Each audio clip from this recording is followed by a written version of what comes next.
Hola, hoy vamos a hablar de las generalidades del sistema nervioso. Esto es anatomía por vagos. El sistema nervioso en sí es un conjunto de órganos que se encarga, por una parte, de realizar funciones básicas como regular, coordinar e integrar todas las actividades del cuerpo. Esta es la que nos permite mantener un medio interno estable, nos permite coordinar movimientos y además nos permite integrar las distintas informaciones que pueden entrar o salir del cuerpo humano. Pero además, este conjunto de órganos tiene otra función sumamente importante, que es la de poder realizar el pensamiento abstracto. Una parte del sistema nervioso, sobre todo las partes más superiores, es la encargada de realizar las funciones del pensamiento. Esa parte del sistema nervioso es la que nos individualiza a cada ser humano y es la que se conoce como mente del cuerpo humano. Al sistema nervioso se lo ejemplifica siempre como un ordenador o una computadora, que está formado básicamente por dos partes. Una parte estructural, que serían todos los órganos, como el cerebro, la médula espinal, los nervios, que en la computadora corresponderían a la parte del hardware. Y una parte interna que está dentro de estas estructuras, que corresponderían a todos los programas que uno puede insertar adentro de la computadora, que se denomina software. Básicamente, al sistema nervioso le van a llegar informaciones desde afuera a través de los cables, que se denominan nervios. Esa información va a ser procesada y va a volver a salir hacia la periferia para generar una respuesta. Además, la parte mental del sistema nervioso permite procesar de forma específica ciertos impulsos y generar un pensamiento. Entonces, ahora veamos cómo vamos a estudiar anatómica y fisiológicamente el sistema nervioso. Entonces, el sistema nervioso lo podemos dividir en dos grandes grupos, o lo vamos a describir de dos grandes formas. Una es la forma fisiológica y otra es la forma estructural o anatómica. Comencemos por la forma estructural o anatómica. Básicamente, esta es la que va a describir cómo está dispuesto el sistema nervioso. El sistema nervioso puede ser un sistema nervioso central, que son todos los órganos que están ubicados dentro del neuroeje, y el neuroeje se entiende por el cráneo y la médula espinal y la columna vertebral. Este sistema nervioso central se va a intercomunicar con el exterior y con el interior a través de distintos cables que se denominan nervios y que forman otro sistema que se denomina sistema nervioso periférico. Dependiendo del lugar de donde parten esos nervios, vamos a encontrar nervios raquídeos, que son todos los que salen de la médula espinal, y nervios craneales, que son todos los que salen del encéfalo. El sistema nervioso, a su vez, central, se puede dividir en una parte superior, que se denomina encéfalo, y una parte inferior, que se denomina médula espinal.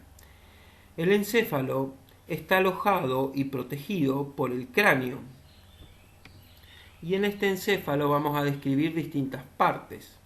De inferior a superior tenemos al tronco encefálico, que es la porción que comunica las partes superiores con la médula espinal.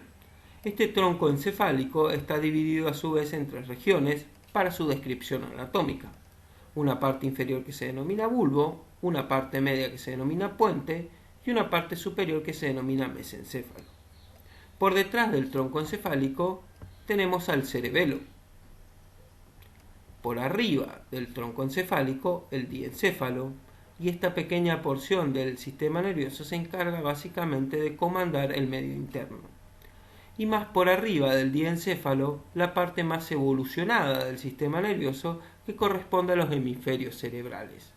Esta parte es la que va a estar encargada de generar una respuesta y del pensamiento abstracto.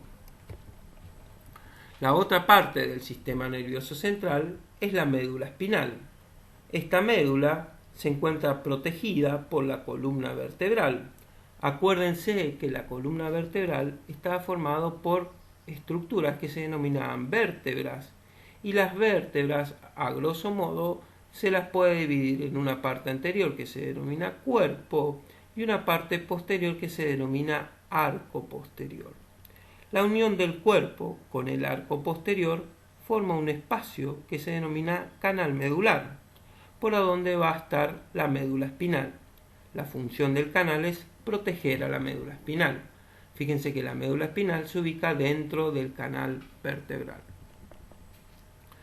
La función que tiene la médula, una de las funciones es imprimir impulsos que llegan desde la periferia hacia el sistema nervioso. Eso lo vamos a conocer como vía aferente, son básicamente las sensaciones, o de transmitir las respuestas que puede generar el sistema nervioso superior, es decir, el encéfalo, hacia la periferia, y eso se va a llamar influjo de vías eferente o descendente.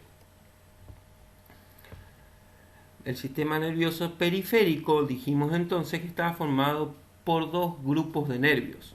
Los nervios que salen de la médula espinal se denominan nervios raquídeos, y los nervios que salen del encéfalo se denominan nervios craneales. Estos nervios raquídeos y craneales, la mayoría son mixtos, es decir, que tienen información eferente y aferente. En el caso de la médula espinal, la información que llega al sistema nervioso central, o sea, la información aferente o sensitiva, viaja por la raíz posterior, y la información que sale del sistema nervioso central viaja por la raíz anterior.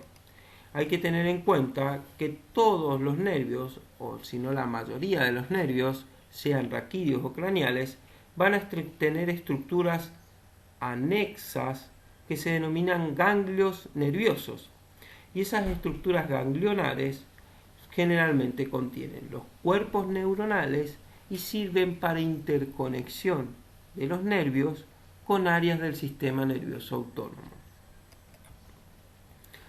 Fisiológicamente, el sistema nervioso se lo divide en dos grandes grupos: sistema nervioso de relación o de la vía de relación o somática.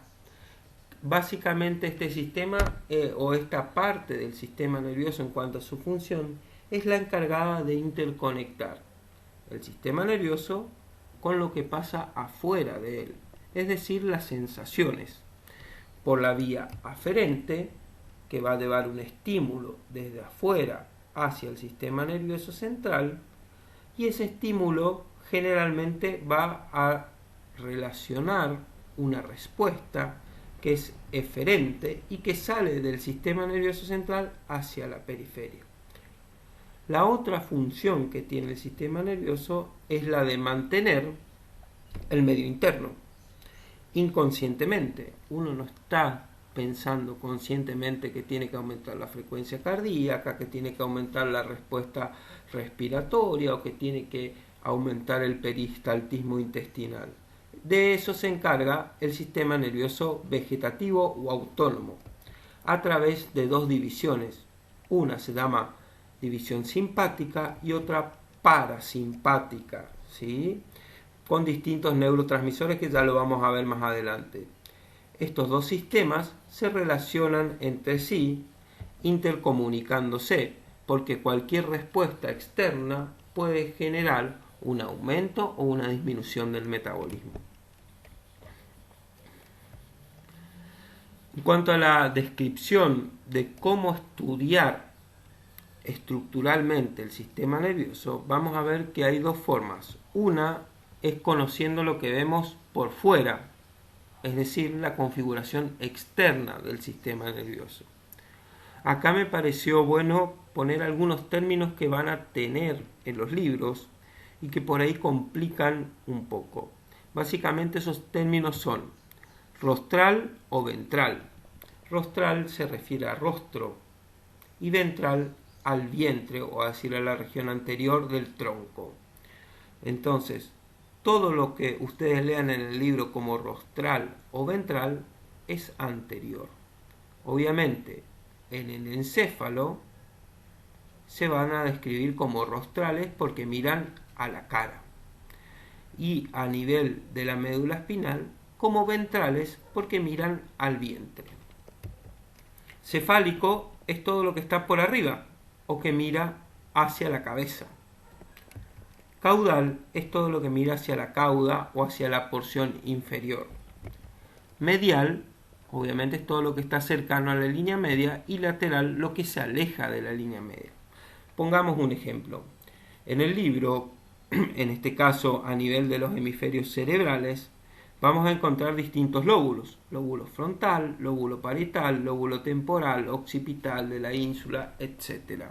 Entonces el libro, para describir la posición de un lóbulo, agarremos el lóbulo frontal, va a decir que este lóbulo se encuentra rostral, por anterior al lóbulo parietal, y cefálico al lóbulo temporal.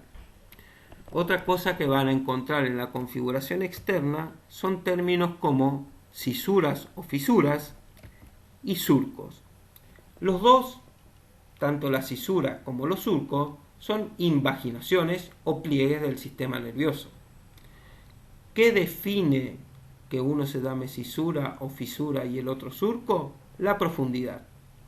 Las fisuras o cisuras llegan a contactar con las cavidades del sistema nervioso que se denominan epéndimo o ventrículos, y los surcos no contactan con el epéndimo o los ventrículos. Se usan estos términos de cisuras y surcos generalmente cuando describimos los hemisferios cerebrales. Se dice que las cisuras delimitan lóbulos a nivel de los hemisferios cerebrales y los surcos delimitan pliegues o circunvoluciones dentro de cada lóbulo de los hemisferios cerebrales.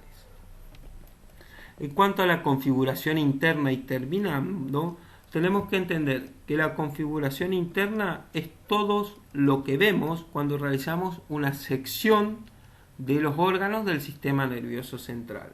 Hay que entender que microscópicamente el sistema nervioso está formado por neuronas y que cada neurona tiene un cuerpo y pelos que le salen, que se denominan axones y dendritas. Los cuerpos neuronales están generalmente agrupados e interconectados con otras neuronas a través de estas axones y dendritas. Estos cuerpos toman un color grisáceo en la tinción o en la coloración de un corte macroscópico. Entonces vamos a ver que vamos a describir en la configuración interna que la parte donde está la mayor concentración de cuerpos neuronales se denomina sustancia gris, y la parte del sistema nervioso donde hay mayor concentración de axones la vamos a denominar sustancia blanca. Esta sustancia gris se puede distribuir de distintas formas en el sistema nervioso: por fuera, formando cortezas; por dentro de la sustancia blanca, formando columnas o núcleos. Veamos ejemplos. Esto es un corte frontal del encéfalo. Esto sería el cerebro, un hemisferio cerebral, otro hemisferio cerebral. Vemos que lo marrón sería la sustancia gris y lo blanco la sustancia blanca, formada principalmente por axones. Esta sustancia gris dijimos entonces que puede formar en la periferia corteza o ubicarse dentro de la sustancia blanca formando núcleos o columnas como la médula espinal. Las vías blancas o la sustancia blanca son básicamente axones y son lo que denomina o lo que se denominan vías de conducción, porque son los que van a traer información hacia el sistema nervioso y son los que van a llevar una respuesta desde el sistema nervioso hacia la periferia. Bueno, con esto terminamos la parte primera del sistema nervioso. Espero que les sirva y si Dios quiere nos veremos pronto.